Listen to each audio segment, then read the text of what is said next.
Welcome back. It is exactly 6 after 12 o'clock. We are into the second hour of the mid morning show, and this is where we look at issues around um, lifestyles, social matters, injustices, and a whole host more. So, we do look forward to your company every Monday morning, pardon, Tuesday morning. I'm getting my days wrong. Every Tuesday morning from 11 to 1 o'clock. Our next guest is no stranger to us. We tried to have an interview with him last week, but we had such terrible issues with connectivity. Hopefully, he is on a better and a more stable line this morning. We are going to be talking about unemployment, but particularly amongst unemployed LLB graduates. My guest is Thabang Makua. A very good morning to you. Welcome to the program. A very good morning to you, Julie Ali, as well as the listeners at home. Thanks for having me. Okay, so I should imagine you're a very depressed, downtrodden, unhappy, heartbroken, unemployed LLB graduate. For how long have you been unemployed and how worried are you about your situation? I graduated in 2018, LLB, and then I did my postgraduate diploma in 2019, and cumulatively it's been 7 years of unemployed, but I'm currently pursuing my master's degree and I just completed my articles. So when coming to the issue of unemployment, well, it's been a roller coaster of emotions. It has been tough, it has been stressful, but yeah, I'm soldiering on. Good on you. I love soldiers. I love the fact that you don't give up. And I like the fact that despite the interruption between all of that, because we had COVID in between all of that, you have gone on to pursue your master's. So God bless, good on you. What was the thesis of your master's?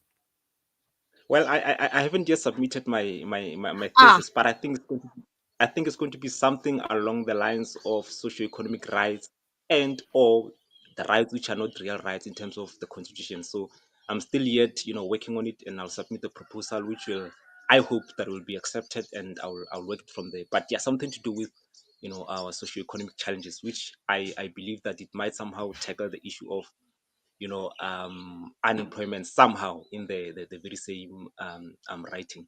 So yes, good on that's you. that's that's I'm so pleased that you're applying your mind in the right direction. I mean, you could be one of thousands of other unemployed youth that just throw in the towel and sad to say that turn to a life of possibly crime. Government officials tell us and top politicians tell us the way to go now is if you find you're uneducated or unemployed, in your case, thank goodness you've pursued your studies. So there is a light at the end of the horizon.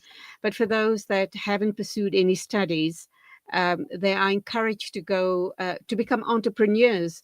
But even that comes with huge obstacles. How do you start up a little business if you've been unemployed for forever and a day? Where do you get the finances from? Who's going to trust you with the finances?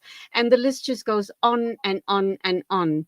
But very sad to hear about graduates that are unemployed. Your studies came at a great cost to possibly family members, bursary funds, etc. And at some point, you are having to pay back these monies. You want to do the right thing by paying back. You want to be gainfully employed and you want to pay back the money so that somebody else gets the opportunity to further their studies. So you find yourself in a catch 22 situation. And it must be very frustrating. Tabang? Okay, his picture has frozen. Tabang, can you hear me? I get a sense that Tabang is not in Johannesburg in Gauteng proper. I get a sense because I'm hearing the livestock in the background, and I think that Thabang is in the rural areas. He's at the family home. Would I be correct in saying that? Yes, yes, I'm right here. Okay. Did you hear my question? I yes, yes, I can hear you loud and clear. I can hear you. I'm still here. Okay. You clearly lost my previous question. How do you find the motivation to continue doing what you do, knowing that you're unable, you're not employed, you can't put bread on the table, you are dependent on well-wishers, family, and friends, and you're one of hundreds of thousands, and I've just been told now that we've lost that connection. So we're going to go for an ad break. And when we come back, let's hope and pray we can reconnect with this amazing young man.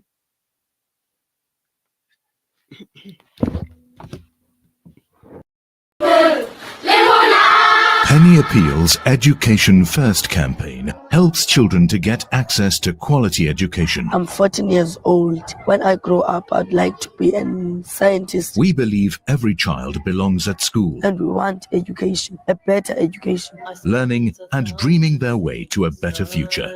With your help, we can provide classrooms, desks, stationery packs, and school shoes. Help make these dreams a reality. Visit www.pennyappeal.org.za or call 031 1100 573. Penny Appeal. Small change, big difference. Shimmer, sparkle, captivate. Nothing less than a masterpiece. Droplets of gold inspires precious design. Platinum bursts with intricate freshness. And every pure diamond becomes more than just a girl's best friend. Voda Gold Gem Jewelers, where timeless dreams become a reality. Come to us.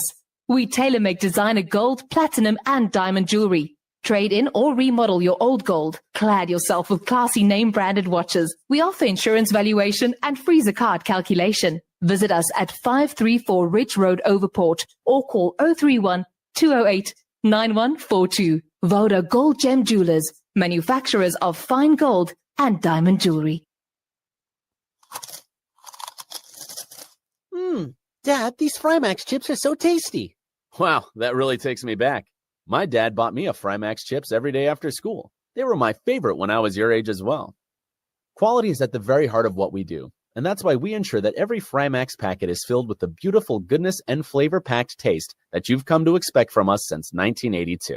Frymax, from generation to generation. Valley's Motor Spares. We supply motor spares and accessories for all makes and models of motor cars, LDVs, buckies, trucks, and earth-moving equipment. We deliver on time, every time. Please contact us via WhatsApp on 014-592-0925 or call 014-592-0925 or visit 28 Zenderling Street, Rustenburg. Remember the name, Valley's Motor Spares. You South African, of course. You anxious about the future. We've got you covered. Build on your wealth portfolio with Randry Jewelers Gold Coin Exchange. Visit us at 151 Stephen Dlamini Road, Musgrave, Durban, or call us on 031-202-4700 for more information. Randry Jewelers Gold Coin Exchange, your passport to gold investment. Abu Huraira narrated that he heard the Prophet Muhammad, may the peace and blessings of Allah be upon him, say, in black seed there is a healing for every disease except death.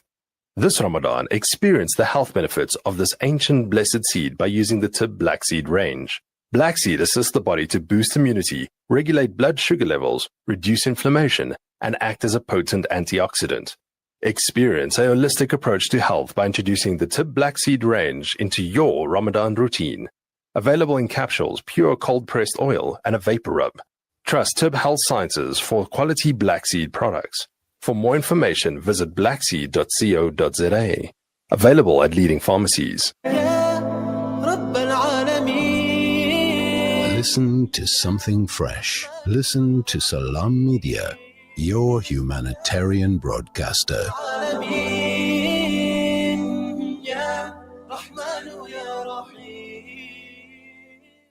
Welcome back. We are talking with Thabang Makua. He's an unemployed LLB graduate, talking to us about the frustrations and the worry and the utter helplessness of people like himself who are graduates but are still unable to find meaningful employ. Welcome back, Thabang. And I guess you feel very disempowered, being probably totally dependent on the well wishes of family and friends to help you through this time.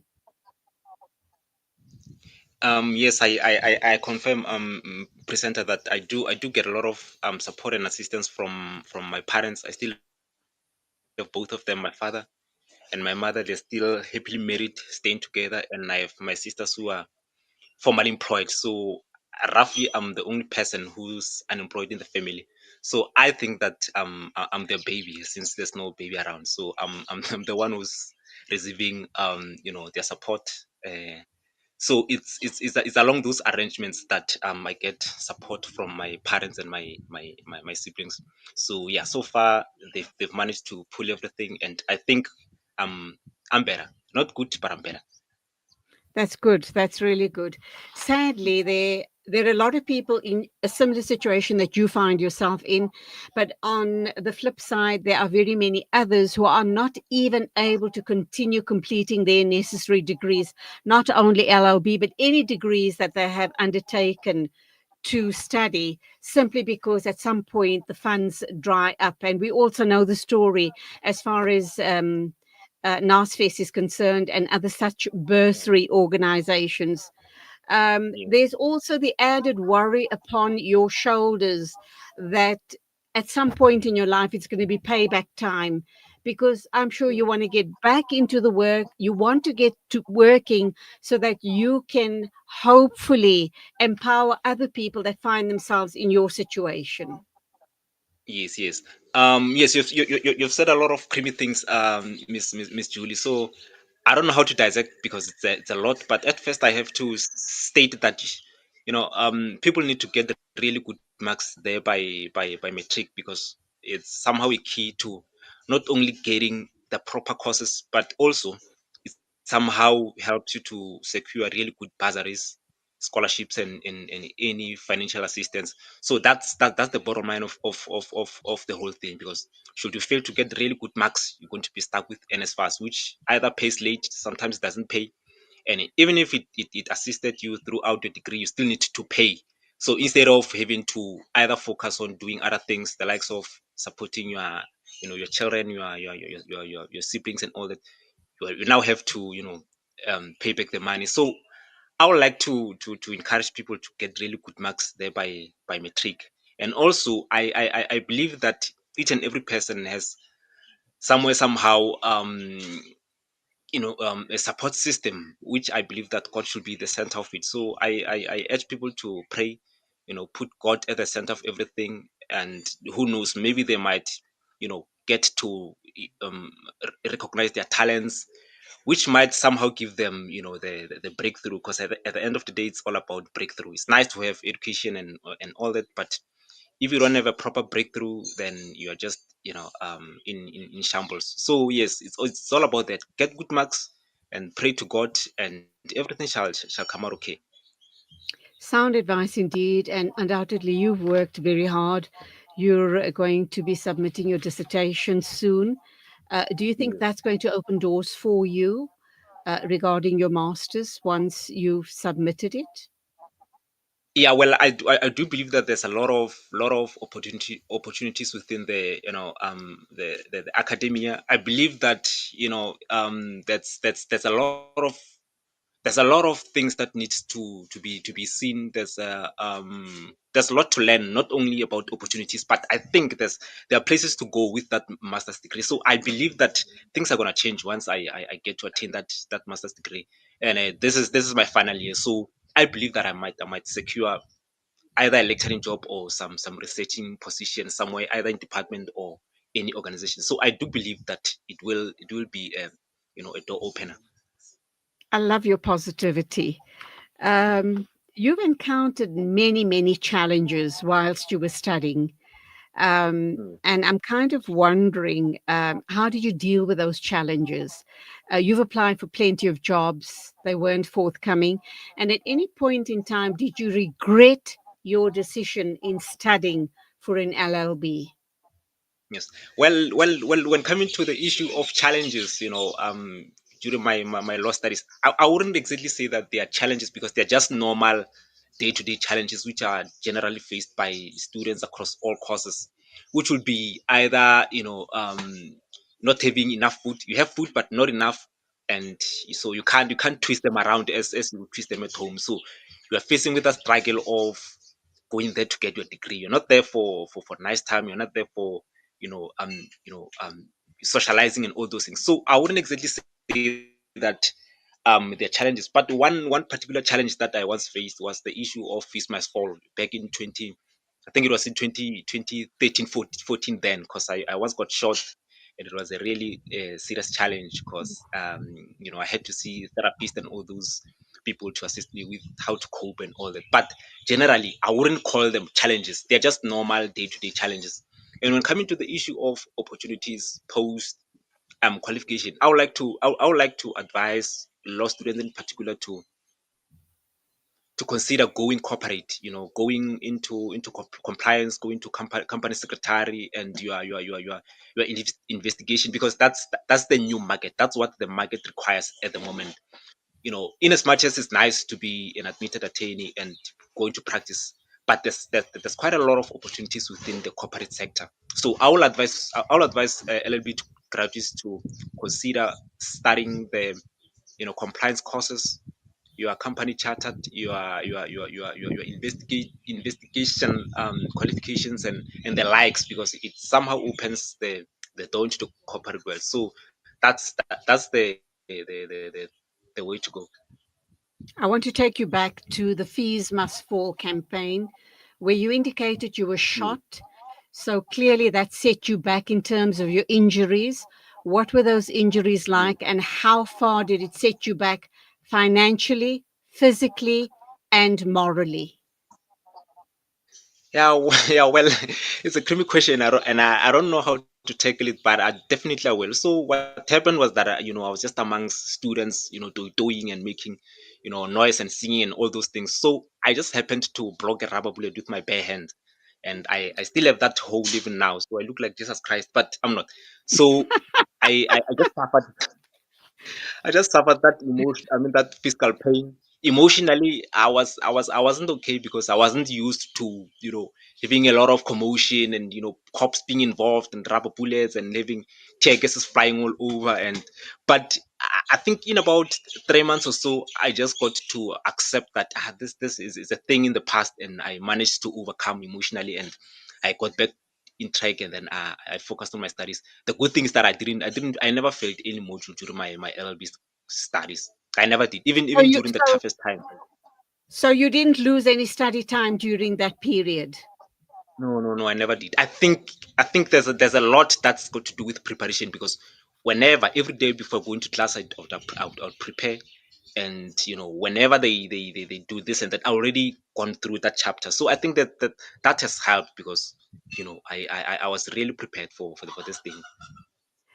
A little while ago, you gave some advice to law graduates, LLB law graduates. You've indicated which areas they should be focusing on, that they should go into the corporate space because there are a lot of opportunities there. How come you didn't go that route? Okay, so what happened with me, ne? After doing my LLB, I did my postgraduate diploma in labor law, ne, which cost roughly, I think it was 16,000, whereas a compliance certificate costed around 8,000. So I didn't actually know, because I didn't understand what corporate and compliance is. You understand? So I actually realized after that, no man, I think I should have invested a lot of money and time into this compliance, because when you check on the banking website, your insurance industries, including the government departments, state organs, all the NGOs, they are most likely to require you to have some compliance background, as opposed to a background in practice. So it's only now that I realize. That's why I'm saying that, you know, for any other law graduate who want to, you know, break through, I will advise them to consider compliance, including the company chartered course. I think there's a lot there, although they'll be facing you know, competition with your CAs and MBA graduates, but they do stand a really good chance because they I think with a law degree you can really make a really, you know, a good company secretary. So yeah, it's only now that I understand these things. I've been hearing from a lot of students that, you know, they apply at universities for courses. Once they've completed the necessary course, LLB, whatever it might be, they are struggling to find employment. Do you think that there's a problem with our system regarding they're allowing too many students to apply for a particular or particular degrees once they've completed their studies? It seems as if the job market is saturated and Yes. they're unable to find jobs. So what do you believe is wrong with the system or broken with the system as far as applications and, well, courses being offered, and then probably getting a glut in applications? Do they need to have some sort of a cutoff point? Do they need to put out there some sort of a quota to suggest that we're offering 5,000 LLB courses for the next 4 years only. We're offering 1,000 medical degrees only. We're offering X amount of spaces for people going into pharmacy, etc., etc., etc. Because if they're not doing that, they are actually failing the students, aren't they? They are. You're actually asking a very critical question, and there's a lot to say about that, because we now need to dissect where we find the errors. But first and foremost, I would like to think that one particular problem which causes all these things is the thing of mathematical literacy. Reason being, you find a lot of students doing mathematical literacy, but now a lot of courses, especially let's just say within the whole university spectrum, it's only not more than five courses which you can do with your mathematical literacy. And on top of that, you need to remember that, you know, your universities, they're there for profit making. They're not there to help you. So you need to somehow come up with means to outmaneuver how you'll find yourself, you know, having the most, you know, useful degree as opposed to just having a degree. I'll give you an example. Ne?